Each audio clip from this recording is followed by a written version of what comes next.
maalintii shalay ahayd ayaa lagu afduubay laba ka mid ah ajaanibka ka shaqeeya warshad samaysa jayga oo ku taala buur dhinaca galbeed ka xigta degmada Daragodle ee gobolka Saaxil. Ajaanibkan ay soo badbaadiyeen ciidamada booliska ee gobolka Saaxil iyagoo nabad qaba. Dhacdadan ayaa shalay loo soo xidhay dad gaadhay 12 qof balse saaka dib xuriyadoodii lagu soo celiyay iyadoo gacanta lagu soo dhigay laba qof oo looga shakisan yahay dadkii falkan geystay. Gudoomiyaha gobolka Saaxil Injineer Axmed Cismaan Xasan oo ka hadlayay inuu hadaladiisa kamid ahaa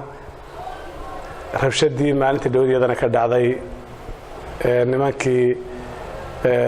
qolada carabta ee Yamaniinta Daragodle maxaan ku dhaday dhibaatada yar u geystay arintaana ciidanku aad bay uga howlgaleen dambiilayaashii oo 4 qof ahaana laba gacanta lagu hayaa waxa hadhan labadii kalena booliska ayaa daba taagan baaristeeda iyo maxaan ku dhahdayay natiijadeeda oo dhameystiran